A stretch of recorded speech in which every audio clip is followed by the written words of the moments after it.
So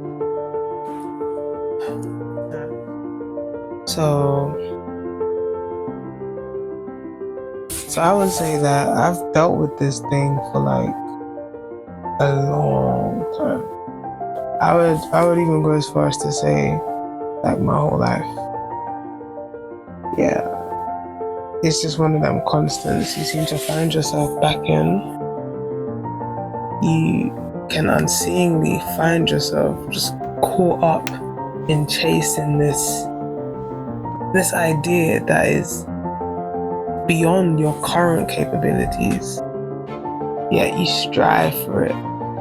And you just find yourself in the loop. You don't want to start there, but it's like, I'll tweak this, or I'll just dash that, or I'll just take this away, I'll just notch that down, and all of a sudden,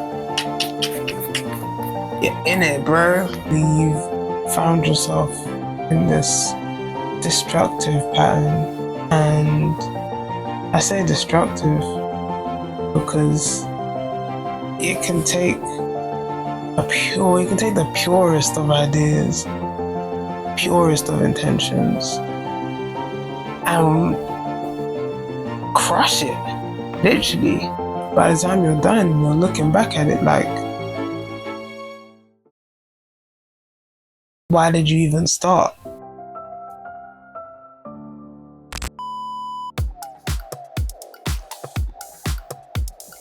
Yo, what are you guys saying? Well, hi. So I'm out here in the cube right now. Just working, man. Literally. I've been here since 12.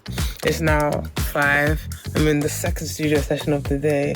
Gonna mix down in my head. Wait, pause for a minute. Yeah, I want to release this next Friday. If I can do this, that will be Friday the 28th. If I can do this, then I'm really trying to get out of my head. The song's called In My Head, and I'm trying to get out of my head because there's no need to be all up in your head for. I made the song, I like the vibe, there's no need to wait around. I'm just throwing it out there. I had a bit of a moment where I was like, no, actually it needs to sound like this, and maybe it needs a hook, and then don't need a hook, and blah, blah, blah.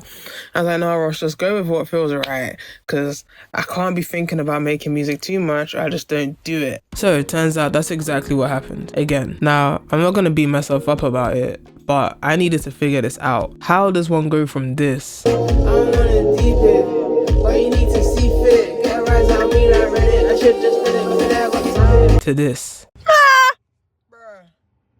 Bruh. So it now sounds great on the Bluetooth speaker and not amazing unless I don't know, but I'm not loving how it sounds. Dejected, irritated, cringing when I hear it, something that I was once so passionate about. This is the pattern I've seen my whole creative career. When I dropped my first EP, then my first single, then my next EP, and then my next single. Like, this might be chronic perfectionism, I'm not sure, but I can't be the only one, right? I asked some friends about what perfectionism looks like to them, and their answers were intriguing. Perfectionism is a concept. Perfectionism is an unreachable goal. But I think it's good sometimes to keep unreachable goals in mind, because once you reach your goals, you become stagnant and you stop moving. And we have to keep moving. Indie Max. Indie Max. So basically, I agree with most of what Indie Max said. Yeah. But to the things I don't agree with is the fact that certain things I think can be subjective, and a moment that might not seem perfect to someone else might seem perfect to somebody, because it's just. It's a hindrance. Perfectionism is a hindrance. Nothing is perfect. You know, they say practice makes perfect, just to make sure that you're always practicing.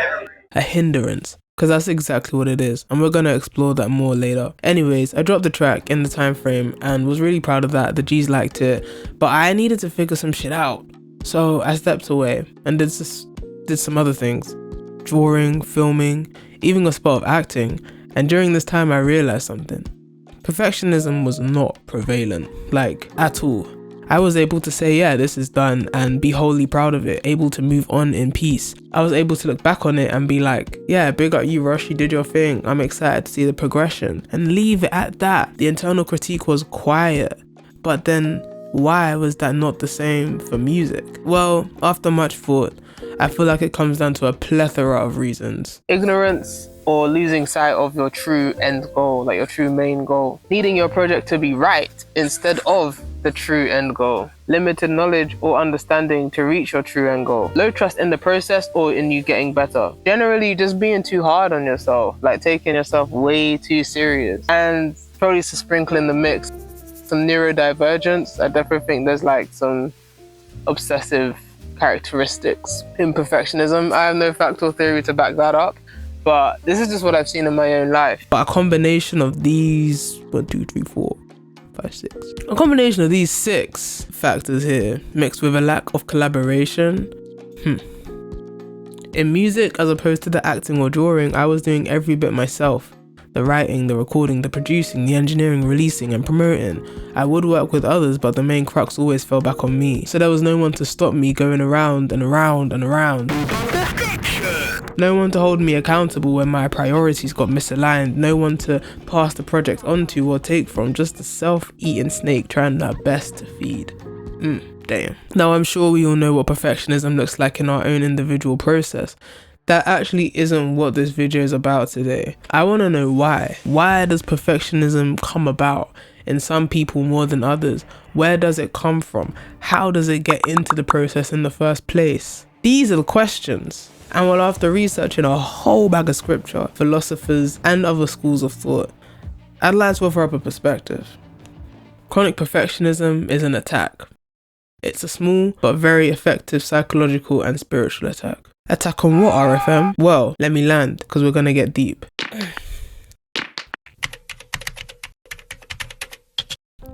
So I believe that the main purpose of this life is to live a full and meaningful life of joy here on this earth. I also believe that every single one of us has been given a gift. Some, many, others few, but we all have something that we can do really, really well. Something that just oozes up out of us. So naturally it lights us up, gives life meaning, fullness and joy. And when stewarded and nurtured correctly, it grows us and grows others. They then grow and grow others. It's a cycle. Like take an apple for example. Like us, the seeds of our gifts were already inside from before birth, and it doesn't have to strive to become fruitful. It just needs to exist in the right environments to ripen it. I didn't know that I liked playing guitar until I found myself in an environment where I was exposed to that. Just as how an apple is exposed to good sunlight, you know, from good soil, with good light. No, what's the other one? Water, yeah. And when it's ripe, it leaves the vine. It doesn't hoard its sweetness, it gives. When it's consumed, it brings nourishment, and when the apple seeds are cultivated, it brings more fruit, multiplication. When your gift of being a teacher, a yapper, a juggler is shared, the receivers attuned with it are then nourished. If you don't like apples, you're not going to be nourished by an apple, and that's just okay. To this day, do you know how many guitarists we have because of Jimi Hendrix, or bassists inspired by Pistorius? Directly or indirectly. Doing what you do and filling a corner of the earth, a generation or two, a classroom, your 3 mates, your little sis, with inspiration, literally makes the world go round. So yeah, to wrap that section up, our main mission from cradle to grave is not just to make a living, but to live a full life. To recognize our gifts and passions and ripen them, let them go into the world so that others may eat from our fruit and be nourished. In turn, we are also nourished.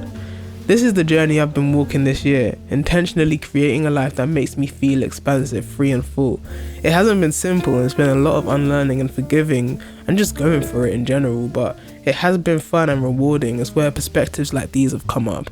So if you want to keep up with the journey, do stick around, it's going to be a lit ride. Anyways, there's always a yang to the yin, a bad to the good, and that, my friends, is fear.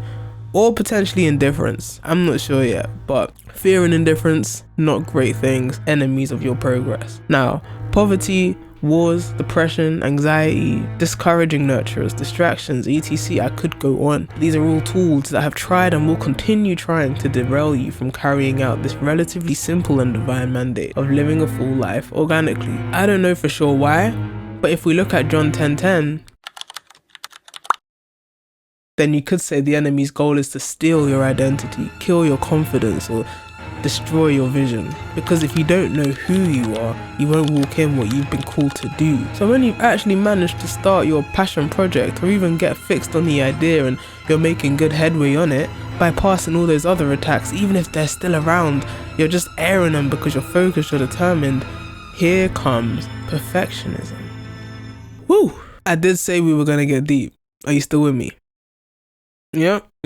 Alright, so I'm going to liken it to a battle. This is the battlegrounds of your mind. And these lot here, this is your FTs, your faith troops. The opposition is not fear, but it is doubt. Fear is the war, but the captain of this particular battalion is doubt, assisted by low self-belief, low definitive purpose, etc. The get-in-the-wayers, the tide swayers. Now you and your troops are making headway. You're taking up a project that utilizes your strengths, it's fun, it's creative, with the potential to restore hope, faith, light, joy to someone else, whilst expanding your territory in the world. Your light is moving forward.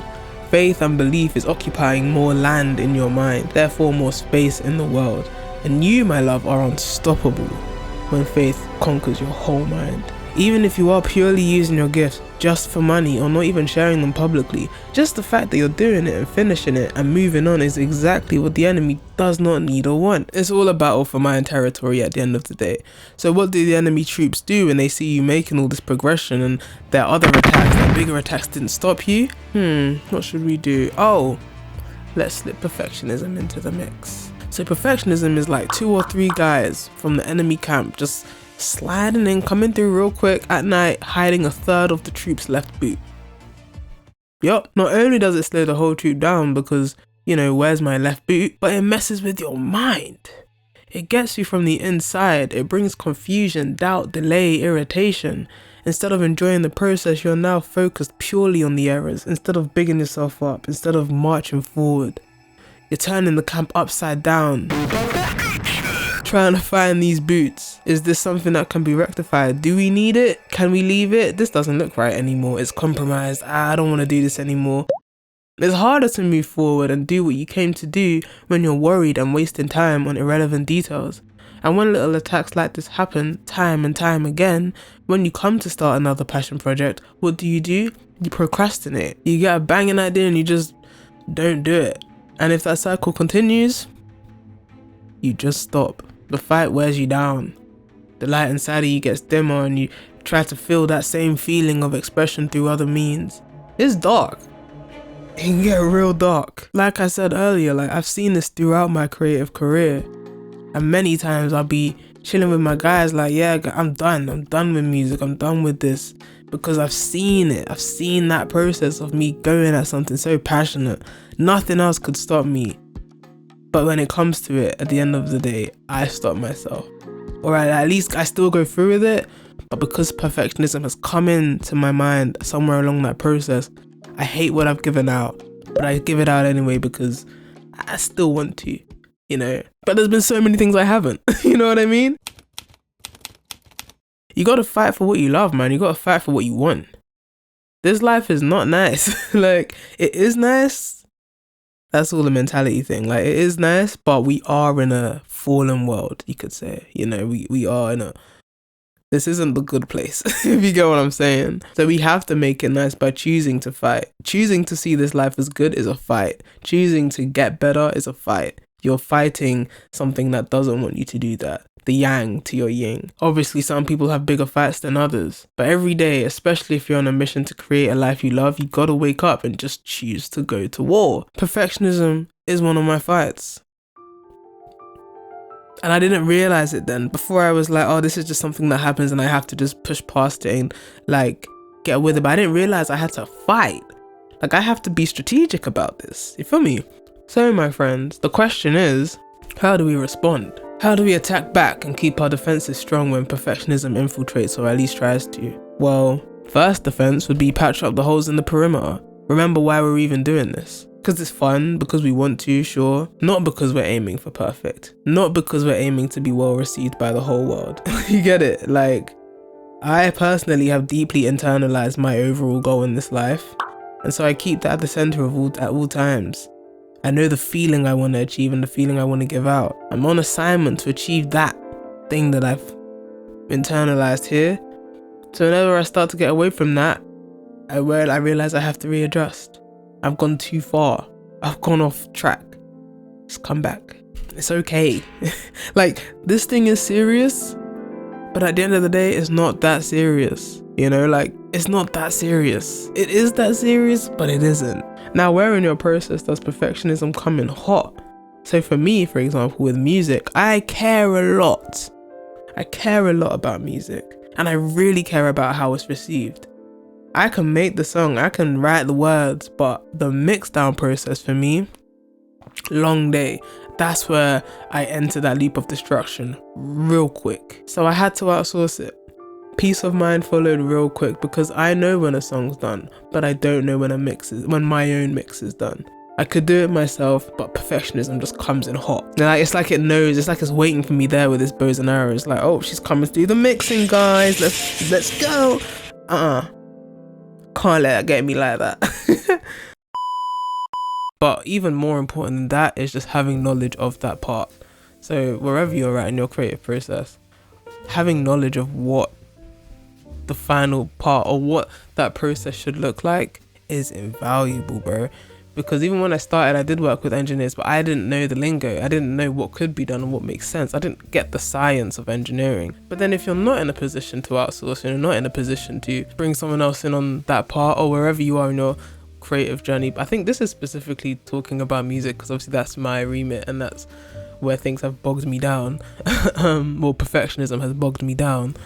I would say strategize, man. Learn as much as you can. Knowledge is there for you. Like, YouTube has everything you need for real. Time. Give yourself a finite amount of time. Like, take us to our battle. The enemy's like, okay, cool, we got like 3 days that we know they're gonna spend 3 days on this shit. So let's just keep going. If you just say no, I'm giving myself an hour to get this mix down to a place that I like it. And then I'm gonna give myself another hour to master it. It really shuts out the possibility of perfectionism coming in, because with time you have to strategize. You can't now just be fiddling around and thinking, oh, am I gonna do the drums first or am I gonna do the synths first? Am I gonna work on this part? You've already figured out your strategy. You know that coming in, you know. So I would definitely recommend that, like, build up a strategy that works for you. It's like, what's gonna go first? What's gonna go next? What is your process? What's your reference? Like, have this all going into the sitting down and doing it, and bro, changes the game. Obviously, again, specific to music and wherever your creative industry is, I hope you can extract what I'm saying and apply it to whatever you're doing. So whether that's like textiles or painting or baking, whatever that process, that part of it that gets really perfectionism, like, even if it's promoting it like on social media, give yourself a finite time to do it in, and then strategize and figure out the strategy of how you're gonna do it. And obviously that takes time, that takes implementation, that takes reoccurring jabs. You're gonna have to keep fighting it. You know, you're not fighting, but you're gonna have to keep going at it. So yeah, you know, I built up my knowledge on the engineering process. I get the lingo a bit more, learn more about it. And the funniest thing is, the engineer that I work with now, he's a mad cool guy. Like, he's the type of guy I wanted to meet back in the beginning. And I wouldn't have met him. But I didn't meet him earlier. I only met him as I kept moving, as I kept putting out the things. I had more to put out. He heard me that way and we connected. Gotta keep moving, man. Sorry, my throat is getting so dry because, like, I have a cold. My nose just isn't working like right now. Woo! Alright, so now the attack. How are we gonna fight back? Well, with the only thing we can fight back with, well, technically there's two, but I'm really focused on one. It's not guns and it's not even faith. Faith is the movement. Trust is the tool. And I just thought about it now, but also joy. The amount of times the Bible mentions joy needs to be respected. Like, joy is all you have, but I will make a specific video on that another time. But trust, collaboration, the process, yourself, all these things are going to require deep and heavy trust as you go on this journey of creating a life that you love. You know, bonus points if you do trust in a higher power. Personally, I've been building my relationship up with God and the Word these last few years, and honestly, I don't know where I'd be without him on this walk. So I would recommend, but that's just me. A strong understanding of why you're doing what you're doing, and then trusting that is your biggest asset by far. Like, if we take it back to the battle, okay, so our space has been compromised, sure, but dwelling here makes us weaker. Destroying what we've built doesn't move us forward. So let's trust that this attack means that we're on the right track. It's good. So if you ain't got your boot, firm it. Find something in the camp to substitute it, and we keep moving. We are striving to live a comfortable life for sure, but the start of that journey will be anything but. It's gonna hurt and things are gonna feel uncomfortable, but mentally you're gonna get stronger and the battle will get easier. You'll always come across perfectionism and other mental battles, but going through the battles and the throes of war, as they call it, you see things different. You start to know things different. I know, I can smell perfectionism in the air. Oh, I can smell fear and anxiety coming through. I don't want to deal with that right now. I know exactly how to deal with that right now. So trust in yourself to produce the work that brings you closer to your goal. Trust in the process that you will get better over time, and trust that by going forward you will meet people along the way to collaborate with, keep you accountable, and ease the burdens of doing everything yourself. That battle in our minds is why so many people abandon their dreams and relegate themselves to a small life that doesn't light them up in the way it could if they just gave it a real go. Not saying you need to be a celebrity and live this massive life, but just small. Avoiding anything that has to do with your innate passions because you felt the trauma of trying to pursue it before. You're gonna be not so good before you get good. It just is what it is. But as my good friend Monica said, having a vision and seeing it through and accepting the fact that some things are just not going to be perfect. I make sculptures, so working with the material, and whatever the material does is perfect. The packaging is not the gift, and I think that's where a lot of us get stuck. So yeah, that's my perspective on perfectionism from a recovering perfectionist. A last verse I'm going to leave you with, if you find perfectionism swirling around, is this. Then God said, let the land produce vegetation, seed-bearing plants and trees on the land, that bear fruit with seeds in it according to their various kinds, and it was so. The land produced vegetation, plants bearing seed according to their kinds, and trees bearing fruit with seed in it according to their kinds, and God saw that it was good. Now that basically sums up everything we're talking about, but what I want you to take away from that is the part where it says, God created and then saw it was good. He created what he wanted, and when he saw the final result, he didn't nitpick it. He didn't wonder, maybe the land should be a different color, and then try 3 or 4 and then get stumped about whether we'd like it this way or that way. He created, saw that it was good, and moved on. This is the first thing the Bible ever tells us about God. And Genesis 1:11-12 tells us that God tells us, God is a creative, and this is his process. And so if we're made in the image of the Creator, we should aim to follow that same process. And I think you see it in the most successful creatives of our time. The Virgil Ablohs, the Kanye West, he's on a but you know what I mean, even sportsmen and sportswomen and philosophers, good thinkers, they just do and they move on. They have a speech to prepare, they might nitpick at it, but they're gonna get that speech done and they're gonna get it out. We wouldn't know MLK if he just said, oh no, this is too long. Oh no, they're going to think the speech is way too long. Maybe I should take this word out. He had what he wanted to say. He said it. He saw it was good. And he moved on. So yeah. Thank you for watching and listening to my thoughts. I hope it blesses you in some way, even if it opens your mind to a new perspective, or if you think I was just chatting wass, voice it. Let me know, I'd love to hear your perspectives. I'll probably be back next week with another deep thought because I'll be thinking a lot. This journey has really opened my eyes into stuff. I want to document the journey. We're gonna be here for a while, so defo stick around. I've been RFM. I hope you have a great rest of your week and we'll catch up soon.